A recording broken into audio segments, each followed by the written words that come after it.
না আটা না ময়দা, শুধুমাত্র সুজি আর সামান্য কিছু উপকরণ দিয়ে এই রেসিপি একবার বানিয়ে দেখুন, পেট মন দুটোই ভরবে। এর জন্য প্রথমে নিয়ে নিচ্ছি সুজি। এখানে আমি একটা কাপে মেপে সুজি নিয়ে নিচ্ছি। এখানে 1.5 কাপ মতো সুজি নিয়ে নিচ্ছি, 1 কাপ ভর্তি আর আরেক কাপ অর্ধেক সুজি নিয়ে নেওয়ার পর এবার নিয়ে নিচ্ছি চিনি, 1/2 কাপেরও কিছু কম চিনি দিচ্ছি এখানে। আমি চিনিটা একটু কম করেই ব্যবহার করছি, আপনারা চাইলে আপনাদের স্বাদ অনুযায়ী বেশি চিনি ব্যবহার করতে পারেন। এটা কিন্তু খুব যে মিষ্টি হবে তা কিন্তু না, যেহেতু পরে কিশমিশ দেবো তাতে মিষ্টত্বটা ব্যালেন্স হয়ে যাবে। এবার দিয়ে দিলাম টক দই 1 কাপ পরিমাণে, আর টক দইটা যেই কাপে মেপে নিয়েছিলাম সেই কাপটা ধুয়ে একটু জল দিয়ে দিলাম আপাতত, পরে যদি প্রয়োজন হয় তো আর একটু জল অ্যাড করব।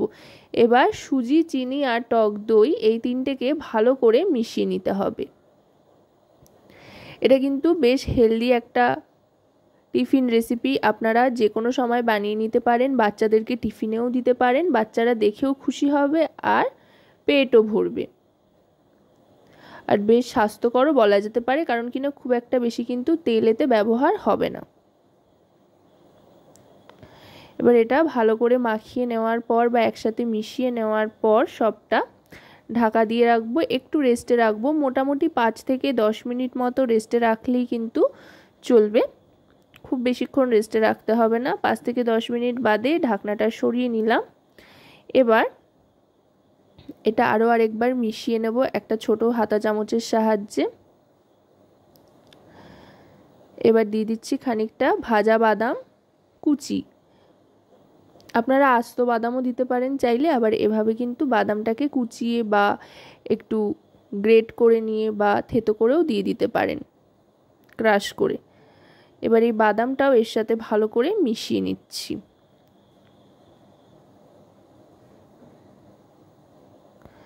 এটা কিন্তু আমি এখানে ভাজা বাদামই ব্যবহার করলাম, যে চিনে বাদাম সাধারণত বাড়িতে থাকে সেটাই। এবার 1/2 কাপ মতো জল দিয়ে দিচ্ছি, যেহেতু একদমই শুকনো হয়ে গিয়েছে ব্যাটারটা, তাই একটু পাতলা করার জন্য 1/2 কাপ মতো জল দিয়ে আরও আরেকবার ভালো করে ফেটিয়ে নিচ্ছি। এটা কিন্তু বেশ ভালো করে ফেটিয়ে নিতে হবে, তাতে করে ভেতরটা বেশ ফ্লপি হবে।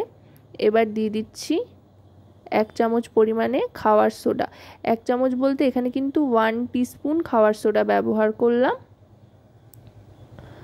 এবার দিয়ে দিচ্ছি বেকিং পাউডার, এটাও 1 টিস্পুন মতো ব্যবহার করছি, 1 থেকে 2 টিস্পুন ব্যবহার করছি। ব্যাস, এবার আরও আরেকবার ভালো করে এটাকে মিশিয়ে নেব। এই খাওয়ার সোডা আর বেকিং পাউডার এই দুটো কিন্তু অবশ্যই ব্যবহার করতে হবে। খাওয়ার সোডা ভেতর থেকে ফ্লপি করবে, আর বেকিং পাউডার বিষয়টাকে কিন্তু অনেক সফট বানাবে, খুব নরম তুলতুলে হবে। এই মিশ্রণটা কিন্তু এবার আমার তৈরি হয়ে গিয়েছে। এবার সব শেষে দিয়ে দিচ্ছি সাদা তেল 2 চামচ পরিমাণে। ব্যাস, আর কিন্তু প্রয়োজন নেই তেল দেওয়ার, এই 2 চামচ তেলই এখানে ব্যবহার করলাম। এবার ছোট ছোট বাটি নিয়ে নিচ্ছি, আমি এখানে স্টিলের বাটি নিয়ে নিয়েছি, আপনারা যে কোনো ধরনের মোল্ড ব্যবহার করতে পারেন। এই বাটিগুলোর মধ্যে ভালো করে সাদা তেল মাখিয়ে নিচ্ছি, আপনারা সাদা তেলের পরিবর্তে বাটার বা ঘি যেটা পছন্দ করেন সেটাই মাখিয়ে নিতে পারেন। এবার এর মধ্যে আস্তে আস্তে যে ব্যাটারটা তৈরি করেছিলাম 2 হাতা করে, মানে যেই হাতা চামচ দিয়ে মিশ্রণটা তৈরি করেছি সেই হাতা চামচেরই 2 হাতা করে দিয়ে নেব। এই 1 হাতা দিয়ে দিলাম, আরও আরেক হাতা দিয়ে দেব। এইভাবে প্রত্যেকটার মধ্যে আমি দিয়ে দিচ্ছি, একটু কিন্তু ফাঁক রেখে তারপরেই দেবেন, তার কারণ এগুলো কিন্তু হওয়ার পর অনেকটাই ফুলে যাবে, তাই একেবারে ভর্তি করে করে দিলে কিন্তু বাইরে বেরিয়ে যেতে পারে। এবার একটু ট্যাপ করে নিচ্ছি এভাবে, যাতে চারদিকটা সমানভাবে ছড়িয়ে যায় আর কোনো দিকে কোনো রকম লাম্পস না থাকে বা হাওয়া না ঢোকার জায়গা থাকে সেই জন্য। এবার একটা সিলভারের বড় ছড়ানো থালা নিয়ে নেব, এই থালার মধ্যে এই 3টে বাটি ছোট ছোট বাটিকে বসিয়ে দিচ্ছি।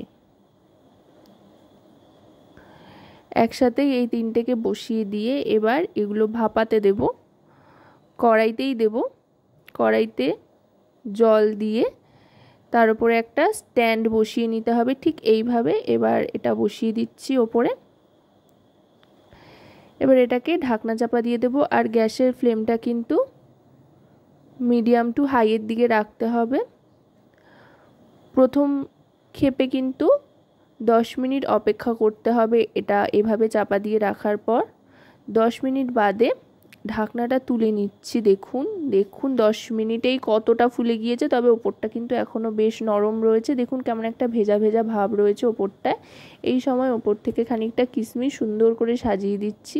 এটা একটু আস্তে ধীরে করতে হবে, কারণ এই সময় কিন্তু বেশ গরম আর একটা ভাপও উঠছে, সেই জন্য যাতে হাতে ছ্যাঁকা না লাগে সেদিকে লক্ষ্য রেখে ধীরে সুস্থে এই কাজটা করতে হবে।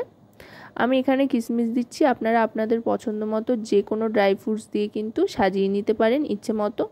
এইভাবে প্রত্যেকটাকেই সাজিয়ে দিচ্ছি সুন্দরভাবে। দেখুন এই দুটো তো আবার ফুলে ফেটেও গিয়েছে। এভাবে প্রত্যেকটাকে সাজিয়ে দিয়ে আবার ঢাকনা চাপা দিয়ে দেবো। এটা কিন্তু আরও খানিকক্ষণ হবে। প্রথমে 10 মিনিটের জন্য রেখে দিয়েছিলাম, তারপরে ঢাকনা চাপা দিয়ে আরও 10 থেকে 15 মিনিট কিন্তু অপেক্ষা করতে হবে একই রকম গ্যাসের আঁচটাকে রেখে মিডিয়াম টু হাইতে। আবার 10 থেকে 15 মিনিট বাদে ঢাকনাটা তুলে নেব।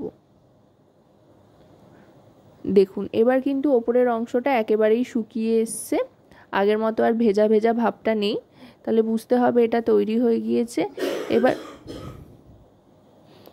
এবার পুরোপুরি তৈরি হলো কি না সেটা দেখার জন্য একটা ছুরি নিয়ে নেব, নিয়ে বা টুথপিক যেটা আপনাদের হাতের কাছে থাকে সেটা দিয়ে এভাবে একটু প্রিক করে দেখে নিতে হবে ভেতর থেকে তৈরি হয়েছে কিনা।